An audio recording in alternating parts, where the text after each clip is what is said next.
Welcome to the Inside Texas Football powered by InsideTexas.com. I'm your host, Justin Wells, with managing publisher Eric Nalin on this Friday. You know, we've got post-national signing day. We've got team stuff. We've got Sugar Bowl prep.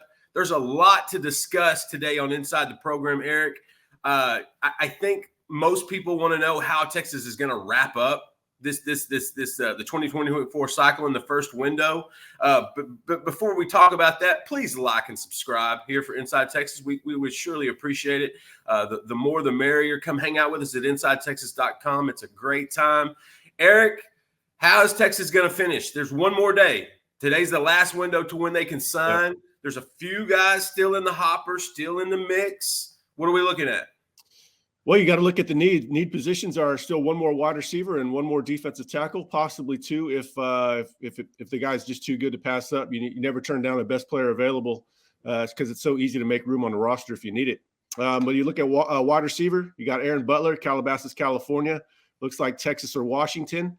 I like him as a slot receiver that can still get vertical. They've got plenty of vertical outside threats in the class with Freddie DeBose, Parker Livingstone, and Ryan Wingo, of course. Now you're looking for a slot that can work underneath, but also, get deep on switch routes, get deep on out nuts, slot fades, that sort of thing. And I think Aaron Butler fits the bill if they can get him. Now it's a little tricky, right? I mean, we like UT's chances, but he hasn't visited. It's a late development, so you never quite know. But I know you're feeling confident. What do you think about Butler? I know that Sark told us on Wednesday that they could add another receiver in this class, and that should have ding the bell. That should have alerted a lot of us.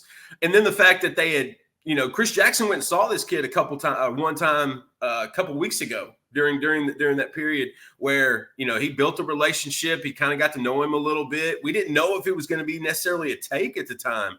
And then they put a letter of intent in front of him on Wednesday and said, hey, we're going to offer you and we want you. When Aaron Hampton flipped, and I think Texas anticipated Hampton not being in this class. I think they had a feeling about that recently. And I think that's what the Butler relationship, there's a little bit of that too. Now, Hampton was viewed as a DB in Austin, whereas Butler, like you said, he's going to be a slot man. But Sark had mentioned, hey, there's a chance we need to take another receiver possibly. And you and I had talked about this on live streams where there's a chance they could grab another one, and we wouldn't be surprised if they hit the portal for another one, waiting to see kind of what comes out. I think Texas looks good here just because, this is one of those late in the cycle kind of throw-ins. You don't know this guy's going to be in the class till about 48 hours before it happens. And that happens I think we get one or two of these every cycle where you just try to throw it out there and see what you can grab, which kind of, it kind of leads me into a couple of other guys I want to talk about on the defensive line. But first, let's pay the sponsors. Let's give our man plenty of love. Andre the Lawyer. If you're injured, call Andre the Lawyer, 214-444-8808. He is located in Dallas, Texas.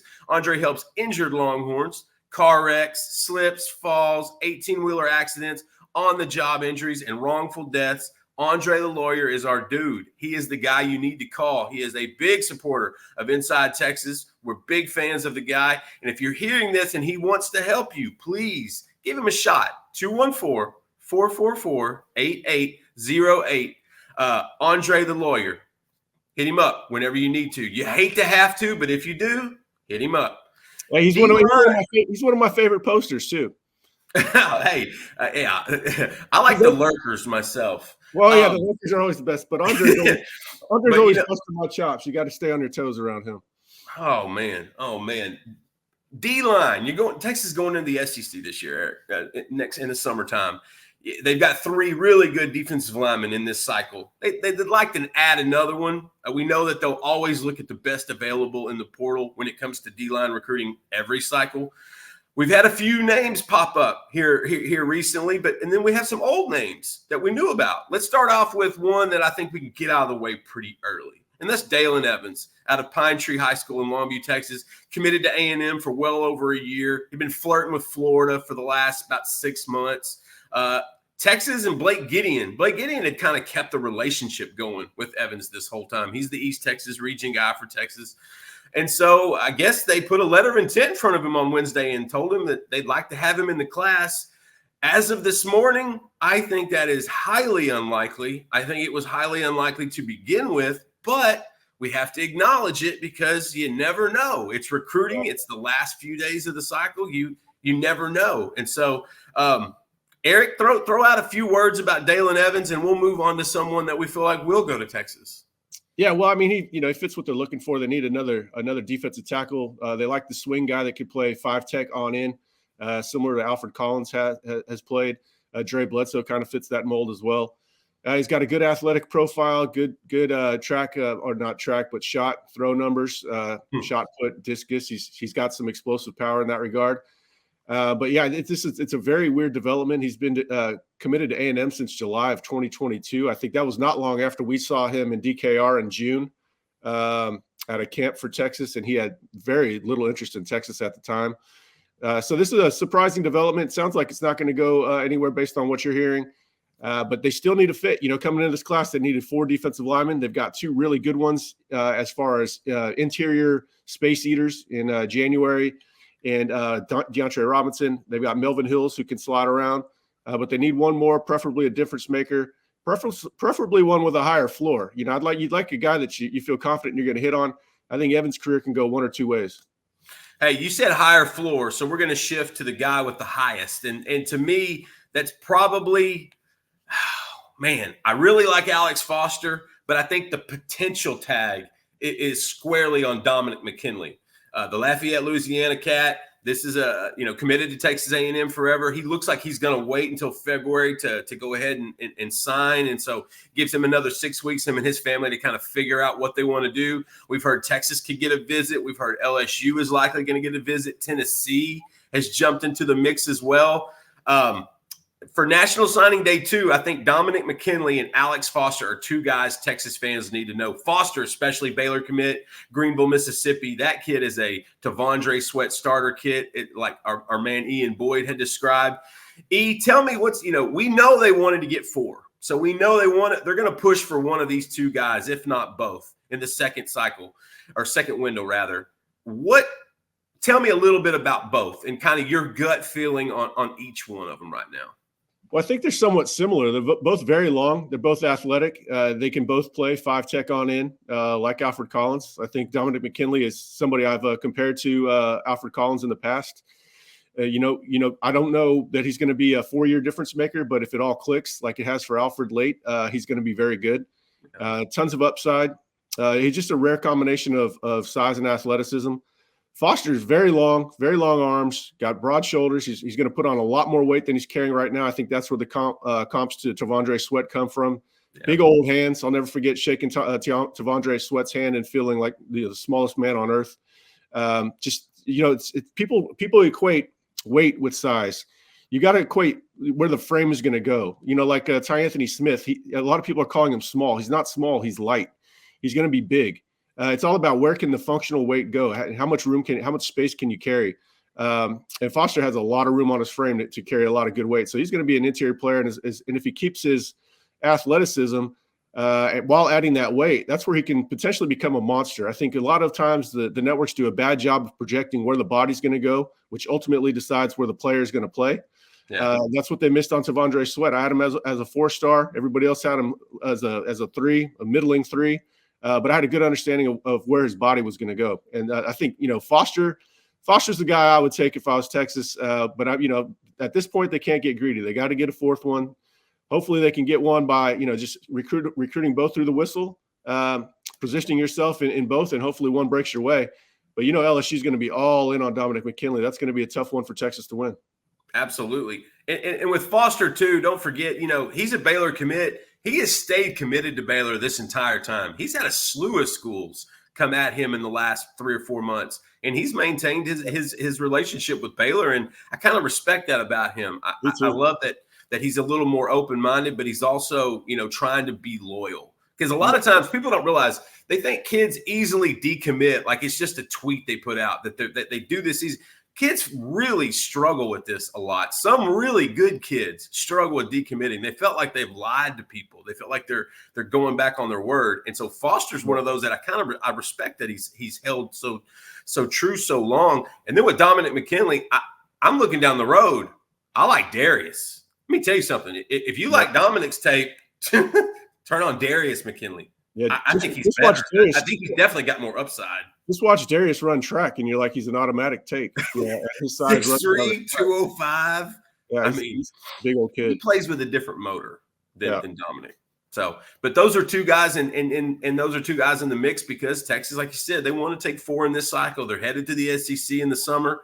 They got to stockpile that place. They're going to lose some dudes. Obviously, they're going to lose Tavondre Byron and a handful of knuckleheads. And so, let's shift a little bit from recruiting. We've been on a recruiting buzz for the last 72 hours. It feels like actually it was a little bit longer because I think Phil Same committed early in the week. Then Brandon Brown jumped in the mix. And then, plus the portal, Andrew Makuba jumped in. Yeah, like this week feels like a month. And so let's shift gears a little bit because I think we've almost forgot that Texas has a Sugar Bowl on New Year's Day, and it's a college football playoff, and they are playing Washington, and that's the Pacific Northwest. That's what I call Eric's region because he's more familiar with that side of the country than we are down here in East Texas. Listen. Washington is prepping. They're ready. Michael Penix they interviewed him yesterday, and he had it was funny. They cut out part of his interview. And I hate when media does this. He had said, all I really remember about Texas is we beat them last year. And so they cut the tape. Well, then someone else came in and rolled the rest of it. And so everybody was kind of trying to trash him and trying to say, oh, slide him. Oh, he's making a dig at Texas when they didn't roll the entire interview. And then he just gushes over Texas. He's like, look, their defensive line is incredible. The guys they have up front are awesome. He goes, they got players at every single position. So Penix, he talked up the bunch pretty well. We didn't get an Iowa State-like ceremony. We didn't get an O lineman, kind of running his mouth. I think Penix spoke of them well. We had a little bit of team stuff go up early this morning. You posted that at InsideTexas.com. Please come hang out with us. What's the latest you're kind of hearing on team prep for Washington and the Christmas holidays and kind of how that schedule is going to play out? Well, it's been a busy week. They've practiced every day. They're practicing right now, I believe. Wednesday and Thursday were very physical. Monday was a walkthrough. Tuesday was a little bit less physical. But a lot of energy, very spirited practices. After today, they'll be off until late Christmas night. They have to report back in time to hit the 23rd running. I believe they travel to New Orleans on the 28th to get ready for the actual game. It's a confident group. I'm not going to say overconfident by any stretch. I'm not picking up on that. They're not. Of course, they're taking Washington seriously. I kind of like the fact that Washington won last year despite things not going UT's way. Lots of drops. You had Bijan sitting out. Roschon sat out. They were missing, their two motors on offense. And so I think Texas feels confident because of the way that game went last season and the way they're playing in recent weeks. They feel good about it. And I think another reason is they just believe that they're the more physical team. Yeah. And, it's hard to disagree with that. I think the physicality is going to show up, not just with the D-line versus their O-line, but on the other side too, Texas' offensive line versus their defensive line. So I think they're right to be confident, but they've got to keep working. And then it's up to the coaches to make sure that they've got the right schemes and they got the right calls, especially on defense. They feel good about what Washington's put on tape on offense. But Kalen DeBoer is going to have some wrinkles for him. You nailed it. There's some confidence there. It's not arrogance. That they feel like they can win at the line of scrimmage on both sides of the ball. Yesterday, Washington received the Joe Moore Award for having the nation's top offensive line. That hit the locker room, and the D-line, they found their bulletin board material. They found a little motivation with that. They thought Texas should have won that, actually. And it's funny because two of the best O-line, D-lines in the country go out against each other on practice on a regular basis. But Sark's really good at finding little motivators there. But apparently Washington winning the Joe Moore Award, that'll get your attention on the D-line like they needed that, like they needed any added motivation. Yeah, it's going to be the Bo Davis Award versus the Joe Moore Award. I like the Bo Davis Award in this one. Outland Trophy winner, Byron Murphy. You've got that article in The Athletic where some Big 12 coaches are saying Byron Murphy's actually the better player than Tavondre Sweat. I think that's a bit of a reach, but I see what they're getting there because Byron is more of a penetrator. But it's a lot more than just Tavondre Sweat. Ethan Burke's getting healthier. He's good. Barron Sorrell is hard to run on. I like Texas in this matchup. I can't wait for it. With the closer we get to it, the more eager I'm getting. I like the fact these guys have been able to recover. I think that off time was critical. You know, you and I had written about this in the last week or so about getting guys back, not just healthy but recharged, refocused. And you know, Sark has been a master this year at keeping guys focused game to game. He spoke about it, I believe it was Wednesday, when right before they played Rice. He talked about Jared Elliott's volleyball team, those guys, those ladies getting upset by Long Beach State, and how that kind of got the team's attention pre-Rice. You know, they were supposed to blow them out, and then we found out Rice was actually a pretty good team. They wound up being real solid. But it was a motivating factor. It was something to take from the program and also to take from the school. The team prep is good. There's a good vibe there. And I'm going to echo what you said. I love that this team, these two teams played last year.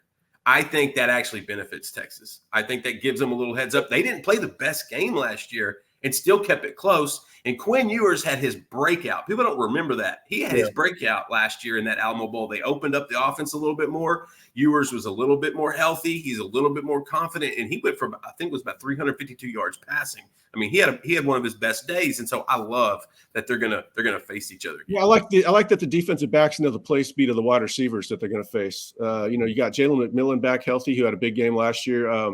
And you got obviously Roma Dunze and Jalen Polk, a guy from East Texas, Lufkin.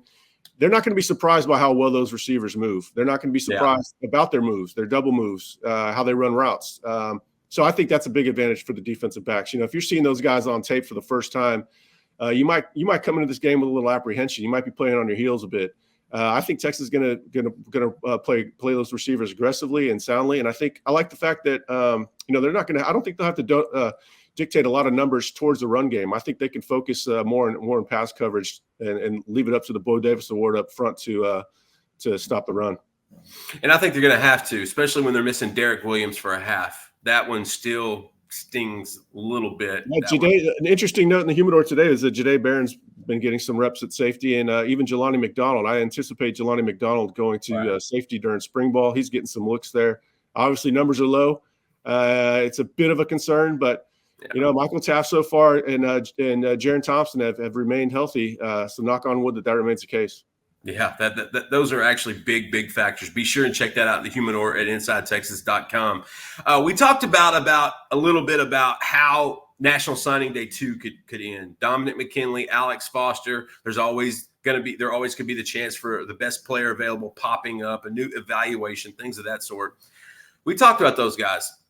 Finishing up this 2024 cycle, how do you think they're going to finish in the rankings? Because you and I both know the fans love the rankings.